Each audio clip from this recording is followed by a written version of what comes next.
copy of this one, Yes. Any ordinary, because Quran does not say who is Abraham, who is Isaac, who is Jacob, even who is Ishmael. Doesn't say anything. You have to come to the Bible to find out who these people are. They only mention Abraham. Who is this Abraham? Where did he come up all of a sudden? So you have to come back to the Bible. So all these people are afraid, Yes, they are. So the Roman Catholic Church has done that. The Jesuits are now a set of people who vowed themselves that we will reconvert all the Protestants back to Catholicism. The Huguenots in France, I told you that the Protestants in France are known by the name Huguenots. The Huguenots were Protestants and were very rich and belonged to the nobility, but they were minority. Both Catholics and Protestants tried to control the government. Young Charles and his mother Catherine favored sometimes the Catholics and sometimes the Protestants. Favored the Protestants because the nobility, the royal family, a large number of the royal family were with the Protestants. John Calvin's influence was so much, But then the Pope and others always persuaded them. In 1562, civil war broke out between Catholics and Protestants. The Huguenots defended very well. In 1570, a brief peace was made. The Huguenots were given certain towns where they were free to defend themselves. For a while, Admiral de Cotigny, I think that's a Cotigny, Cotigny, maybe. These French names are not pronounced as English, with the phonetics and nothing would help them help there. So, I may be saying that name wrong, but Admiral de Coligny, the leader of the Huguenots, acted as the prime minister for Charles and his mother. Henry Bourbon, a Protestant, was to marry Margaret, the sister of Charles. So it became a possibility that when the king died, this Henry would become the next king, because they didn't have male members in the family for the throne. However, someone told the mother Catherine that the Huguenots were trying to kill the king to take over the throne. That was not true. Catherine convinced the young King Charles to wholesale massacre all the Huguenots before they will kill the king and take over. In the early morning of August 24, 1572, this was the Saint Bartholomew's Day, bells were rung in the city of Paris and the massacre was begun. Instructions were given to all the Catholics, kill all the Protestants you find everywhere. So they were ready, and as the bell rang in the early morning, killing started. That day, more than 2,000 Protestants were martyred in Paris alone. Over 10,000 were massacred in other places. Henry of Bourbon escaped, but most all the leaders of Protestants were killed. However, the conflict between Catholics and Protestants did not end. Henry III succeeded Charles. There was a three-cornered conflict. The Catholics under the leader of Henry, the moderate under the leader of King Henry III, and then Henry of Bourbon, the Protestant leader. Henry the Guise was murdered by the order of Henry III, the king. Henry was assassinated as a revenge.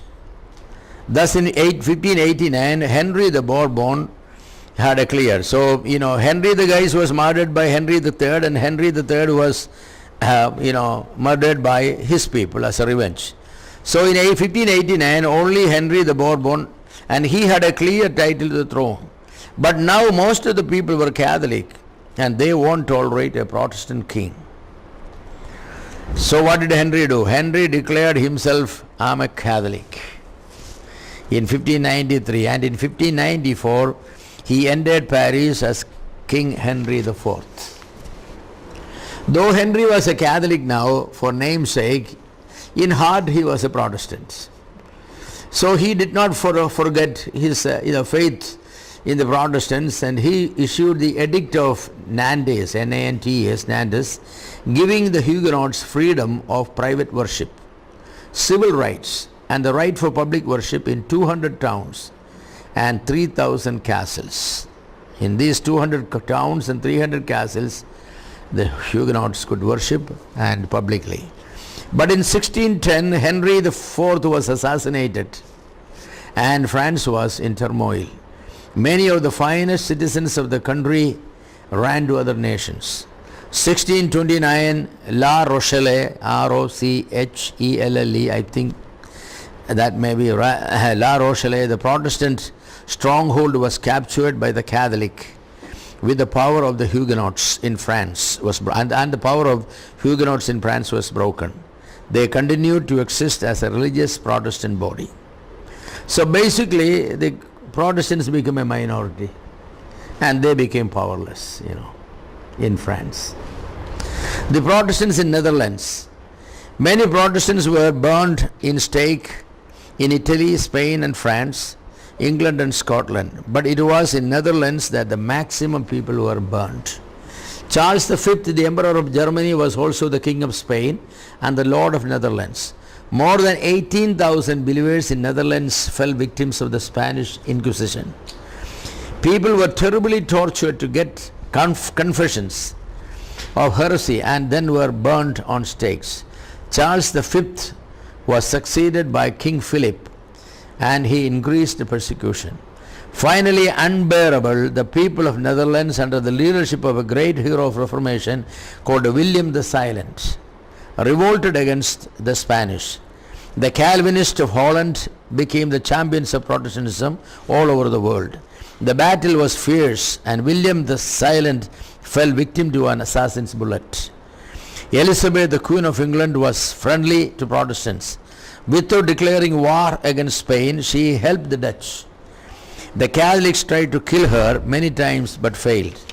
King Philip of Spain made a great plan to attack England. It is known as the Invisible Armada. You have heard of the Armada.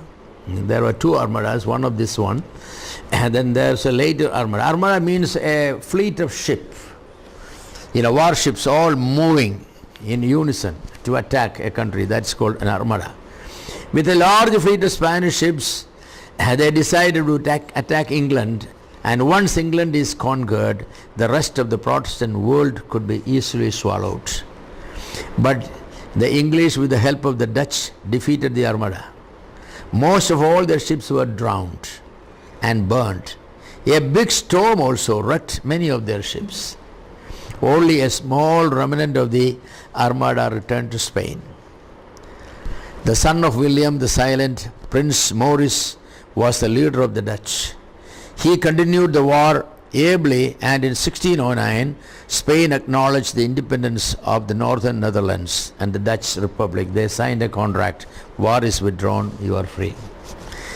There was peace in Germany for a period between 1555 and 1618. The Peace of Augsburg was honored, but in 1618 the peace was broken. War broke out between Protestants and Catholics.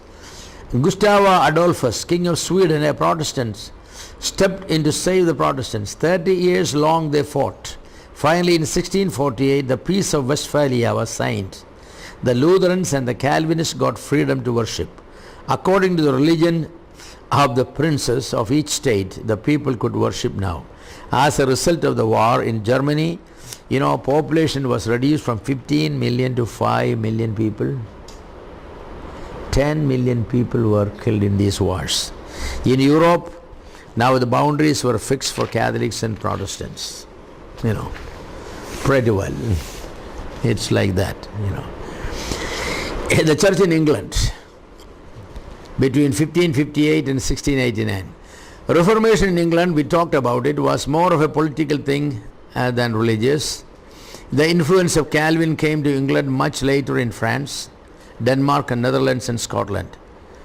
Under the persecution of Bloody Mary, many Protestants fled to Germany. They returned when Elizabeth became the queen. With the return, Calvinism also came to England. The settlement of 1563 by Elizabeth did not satisfy everyone. The Puritans wanted a more purer reformation. They demanded the clerical robes to be abandoned. They wanted the kneeling at the Lord's Supper to be abandoned. They wanted the signing of the cross to be abandoned. These three things were, taboo for them, because the robe reflected the authority of the Pope. Kneeling at the Lord's Supper was basically a system acknowledging that once the priest give, the prayers, the bread became the body and the blood became the blood. So Jesus Christ is reincarnated and re-sacrificed. So everybody will kneel down before that. So they wanted. Today also some people kneel down at the Lord's Supper without realizing what it involves, They simply think it's a pious thing. Sometimes people are very pious.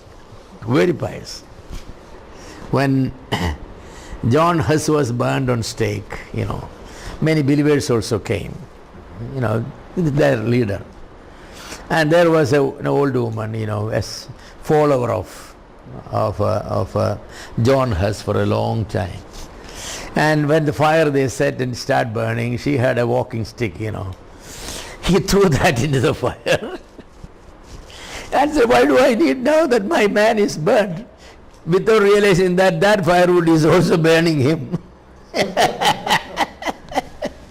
So somebody noticed that, piety but ignorance.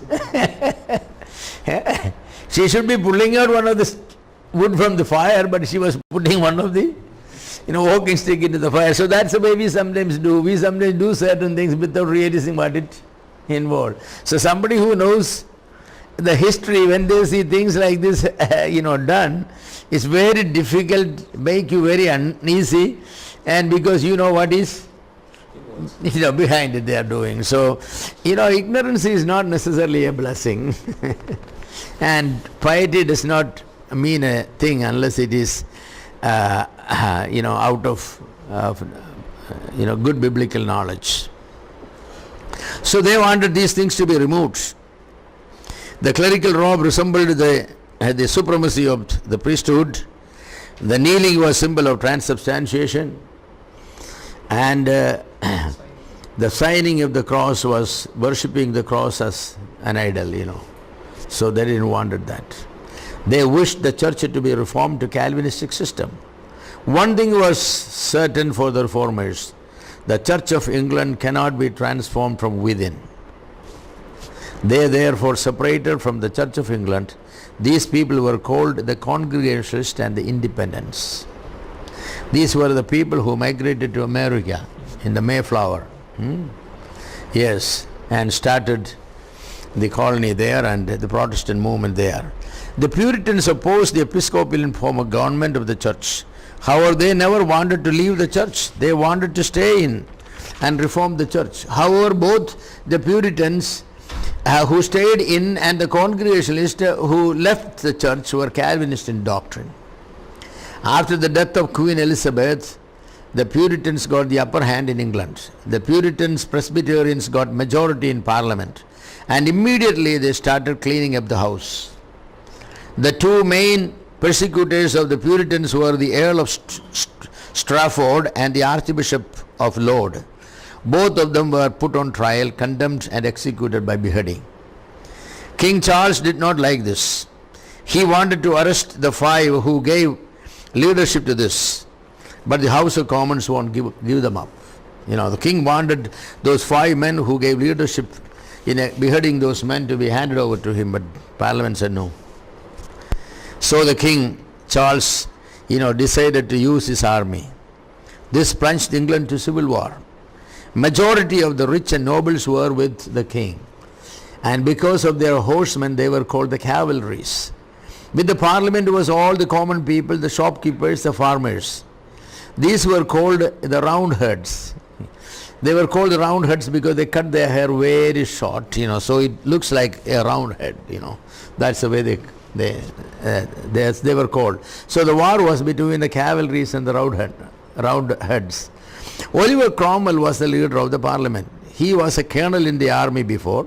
The people with him were called Cromwell's Ironsides. That's the name they given, Cromwell's Ironsides, because he was a very strong man. Cromwell's had an army of 21,000 people. They were all religious people who sang, who prayed, who shouted psalms and all that. That's what they, when in the war, they will be shouting psalms by memory and, hallelujah, praise the Lord and all that sort of things. King could not stand before the Cromwell men. King surrendered. He was tried, found guilty, and was hanged on January 30, 1649 in public. In 1643, the Episcopalian form was abolished and formed a new form of government for the church, the Westminster Assembly. They called Westminster simply because the assembly was met in a place called Westminster, not Westminster, it's Westminster, These are not the ministers from the West who came there. Because that's a mistake that many people make, Westminster Assembly. Westminster Assembly. It became a mixture of Episcopalian and the Congregational. But the overwhelming character was Presbyterians. Because the Scots gave support to the war, a number of Scots were given seat in the Westminster Assembly. The Westminster Assembly became one of the history-making assemblies of the church. They prepared a directory of worship to replace the Episcopalian prayer book. They drew up a confession known as the Westminster Confession. They prepared a larger and shorter catechism for teaching adults and children. In 1648, the Parliament accepted all these reforms. It is interesting that the work of Reformation of the Calvinists in England and the 30-year war in Europe came to an end at the same time. After King Charles first died, it was the army which had controlled. The army composed mainly the Congregationalists. Cromwell himself was a Congregationalist, so the Parliament decreed that the church would be, a Congregational Presbyterian mixture, and the army, will be taking the administration. From 1649 to 1653, England was a Commonwealth or Republic. Cromwell was made Lord Protector, and England was practically a military dictatorship. Under Cromwell rule, there was a religious freedom for all religious groups, especially for all the non-conformists and dissenters, the Puritans, the Congregationalists, the Quakers, even everybody was given religious freedom. Cromwell gave. However, some 2,000 Episcopalian clergy had been deprived of their livelihoods and suffer, many hardships, because, the Episcopalian Church was disapproved, and so these ministers, where will they go? All the churches are either Congregational churches or Presbyterian churches, or Quakers, and also these people, were begging basically for food. And now, on September 3, 1658, Cromwell died. His son Richard could not fill his shoes very well. The great man of, that great man of people, with his death, the Protestant movements again suffered. So they brought back the son of Charles II, and made him king in 1660. The return of the House of Stuart, that is, the family is called the House of Stuart. To this day it is the House of Stuart that is ruling there.